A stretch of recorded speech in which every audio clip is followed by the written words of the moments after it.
kalima na katuig ang milabay, humanhi usaha sa lima ka pangulo sa nasod ang kahugpungan nga ato nang iluhon nga Association of Southeast Asian Nations.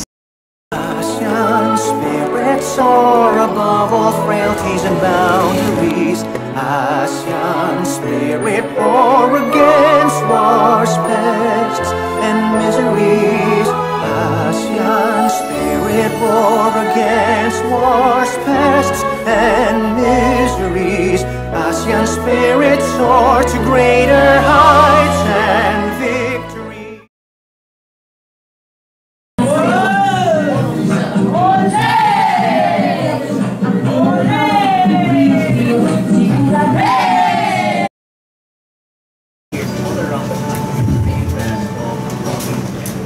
Our dear Governor, Sir Tubigon, Head of Government, Provincial Government Offices, DOT representatives, PAA, and also Bohol, and to all our guests present, and also to my Terminal Manager of the Tubigon, Sir Lando. Good morning. Actually, Philippine Ports Authority is one in celebrating the golden anniversary of ASEAN.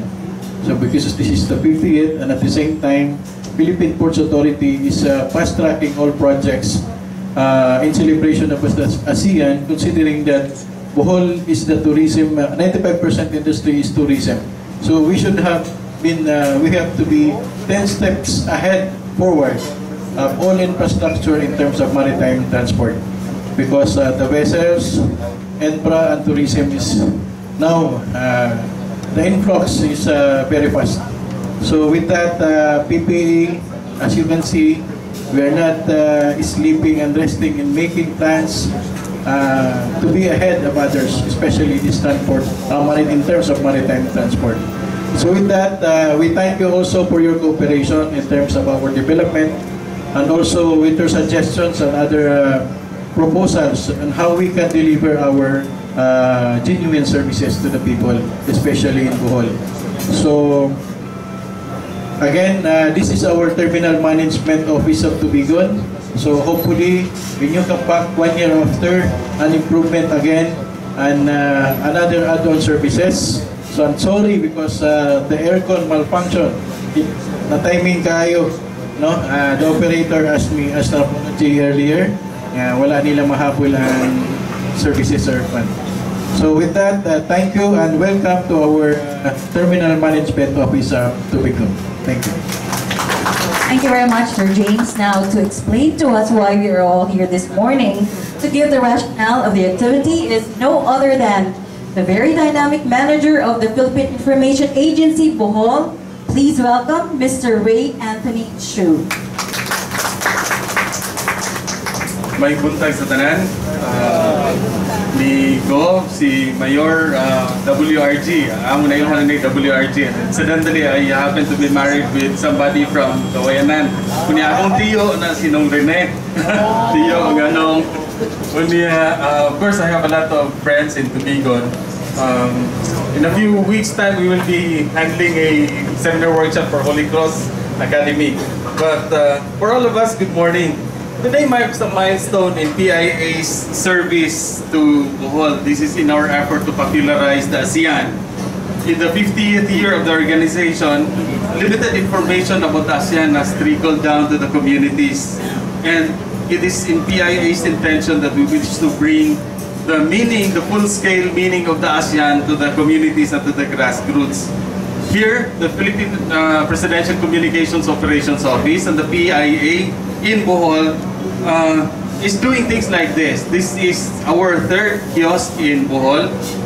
In here, you will find resources from the ASEAN and, of course, tourism materials from Bohol for tourists passing this port. Naghan kayo and I believe this is about 3,000 every day ang mulabay. We do hope we can help a lot. Napaday si Sir Lando Ponce, no? Si Engineer James. Good morning. Along this line, your PIA launches this third information kiosk in Tubigon, and we do hope that this community would make use of this information database, which could be our contribution in spreading the ASEAN all over the country. This is also in the intention that communities must take this opportunity to start looking for ways where they can benefit from the open borders of the ASEAN. Naghanay job opportunities, our inter-regional cooperation, kunya na pa'y other aspects of technological advancements from ASEAN countries na pwede na to i-share. So, it is along this line that the PIA would thank everyone for coming here and for starting an information avalanche para sa ASEAN. With this, daghang kayong salamat ng atong tanan ug mayong buntag. Thank you very much, Mr. Chu. Now, as we proceed with this momentous occasion for the municipality of Tubigon and PPA Tubigon, we would like to call the very dynamic yun, Governor of the Province of Bohol, Attorney Eduardo M. Chato, together with Engineer James Cantalao of PPA PMO Bohol, and Tubigon Mayor William Howe for the cutting of the ribbon.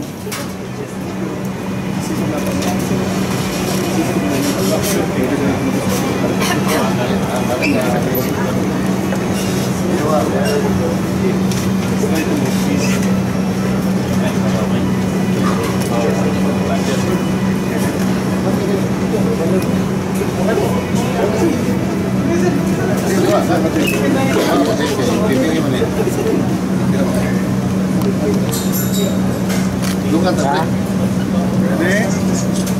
Yeah, smile. Well, sir, ready? 1, 2.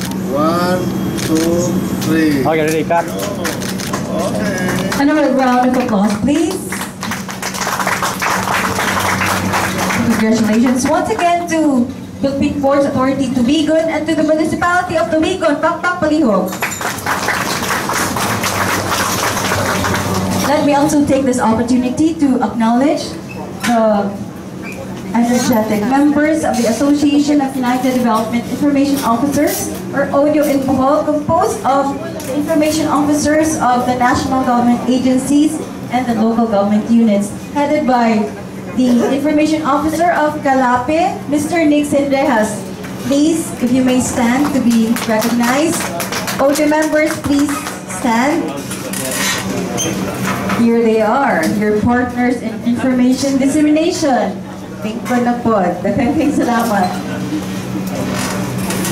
Now we shall hear the very inspiring message from the number one public speaker, my favorite public speaker in the province of Bohol. Ladies and gentlemen, because he needs no further introduction, our beloved Governor, Governor Edgar M. Chato.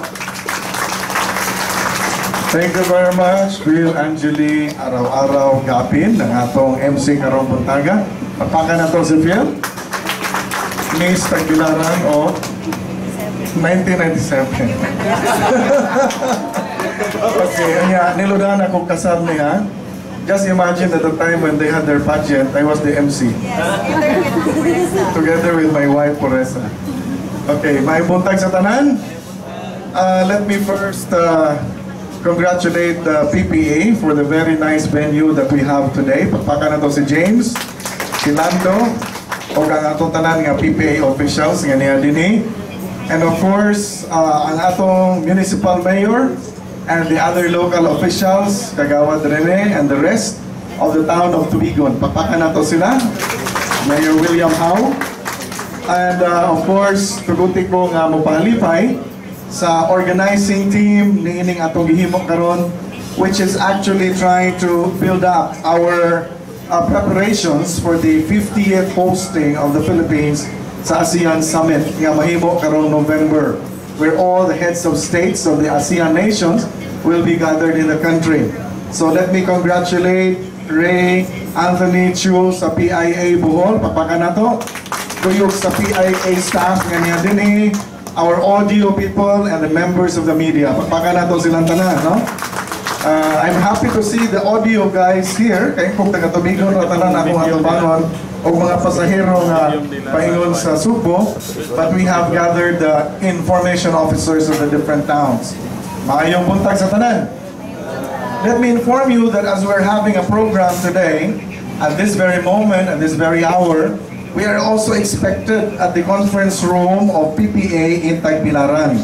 If you do not know, ang PPA nato sa Tagbilaran has managed to develop the port in Tagbilaran as one of the best ports in the country. Papakan nato.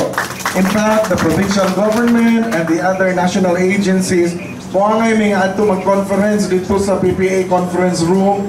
Kaya to me, it is one of the best conference rooms, if not the best, sa tanang government offices in the entire province of Bohol. So, nindot na po ni si James, pwede mo malipad o natayhan niyo. No? Matabang si James para sa mga problema sa shipping, bisan sa asa parking ang barge nga mo-provide na itong additional power, why balibad si James? Tabangan yun kanunay sa PPA, tunga sa Tapal War. Pagpakan na ito ang PPA. And now we're having an activity for the ASEAN drumming up of events through the PIA nila ni Ray. Ang Office of the Presidential Press, mauman ang nag-supervise aning tanan. But we are also very happy that in the province of Bohol, this is also a tourism event because a lot of our tourists go through our ports and our airport. So this is the third kiosk that we have inaugurated. The first one was in the airport, the other one was in the port of Tagbilaran, and now the third is in Tubigon. Obviously, Tubigon Port is one of the fastest ports in the province of Bohol in terms of traffic, in terms of movement of people, goods, and services. And so, husto lamang nga naatay kiosk din aron masabtan sa tanan unsa ning ASEAN and how it will impact on the lives of ordinary people. Karon tuay among security meeting kay every time dunay event ang ASEAN dinhi sa atong lalawigan sa Bohol, all the forces of government including security forces are focused on ensuring that there is safe as well as happy and memorable hosting in the province of Bohol. This is the third international event that we are hosting for the year. The first international event happened in the ASEAN last April. It was held also in Panglao. The second was also again another ASEAN plus several countries. So instead of just 10 countries, 34 countries came for the ACD. That was the Asian Cooperation Dialogue on Energy. So you notice that there was a film on energy. It came out as an offshoot of that international dialogue where Bohol was the showcase of resiliency in terms of power. So aside from this, we are preparing for the end of September. Bohol will be hosting the ASEAN for Maritime. The maritime ministers, the maritime agencies of the 10 ASEAN nations will be gathered again in Bohol. And when we talk of maritime, it is just proper that Bohol focuses in attention on maritime because we are an island. We go and trade as well as travel through the seas and through the air. So our maritime industry, we are also one of the fastest growing province in terms of exporting marine workers, maritime workers. Not just imagine the number of Boholanos that has been now serving several shipping lines across the globe. No? So aside from that, it's also giving a lot of resources to the Philippines, to Bohol, as our families are also provided with economic support by the people that have also been trained in the area of maritime surveys. Finally, on October, Bohol will be hosting, just 1 month before the Ministers' Summit, Bohol will be hosting the Finance Ministers ASEAN meeting also here in the province of Bohol. So you will notice the first planning for Bohol was only one ASEAN hosting. And then, when they tried and experienced and learned to love Bohol, the ASEAN decided to hold more ASEAN meetings in the province of Bohol. Let's give a big hand to every Boholano. So, we play host. It's not only the government, it's not only those in the PPA and in the airport. All of us Boholanos must play host and good host, in fact, to our guests coming from the ASEAN. Together with Mayor William Howe and the mayors of the province of Bohol and the officials of the province, we would like to thank PIA for spearheading this information campaign. We have also asked the DepEd to help us disseminate to the students about the value of ASEAN cooperation so that there will be growth in Bohol, growth in the region, growth in the country, and growth in the entire ASEAN. So we would like to invite everybody avail of the Kiosk facilities, because it will give you and your children a better picture of where we are as far as the global and the ASEAN trend of growth and development. So to everyone, thank you for coming, thank you for listening, and enjoy every time you drop by the PPA facility. Good morning. Thank you very much, Governor Edgar. Now, friends, may I give you now the Mayor of the beautiful municipality of Tubigon. Kay naaman diri ang Miss Bohol 2017. Please welcome Mayor William Howe. Wala karon, pero ikat sa Tubigon ang ating Miss Bohol 2017. Thank you very much, Madam. Governor Ed Chato, Sir Jaime, Sir Lando, Nagawan Trini, members of the media, and OTU Bohol, guests, mga bisita, mayumutan na tutunan. Before I close this program, allow me to thank Sir Ray for this new kiosk. Sayuta Tubigon is ranging 3,000 to 10,000 passengers daily, and it will add more information in regards as tourism in the province of Bohol. So I hope, Sir Lando, magawa na po kong katalog kay ako ibutang diri about what is Tubigon. So I will instruct my tourism wala man diri. So I will instruct our tourism make nice picture kay, you know, 2017 Miss Bohol is taga Tubigon. So siya ay ang akong ambassadress, ambassador sa tourism sa lalawigan Bulano. So ibaligya po na ako ang Tubigon ko. So before I will end or I will close this program, allow me to thank Lando Ponce. Kay akong nakita na yung mga ligid bitaw. Iyang gihimog lingkuranan. So, Rio Sumol ba? Atong pagpaga ng iyang innovation si Manager Lando Mone, Mayor sa PPS Tubigon. Mayor, saludo ko sa imong gihimo.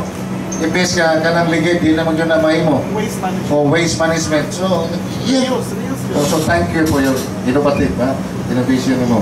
So, daghan kayong salamat sa Ray, sa ASEAN, o labi na sa PIA. So, daghan salamat. Thank you very much, Mayor. Now, before we show you the beauty of the province of Bohol, may we encourage everyone, especially our foreign and domestic tourists, if you post pictures about our beautiful Bohol, please use the hashtag Bohol, which is the core of Bohol's tourism campaign. So, once again, ladies and gentlemen, showcasing to you the beautiful province of Bohol. It beholds Bohol.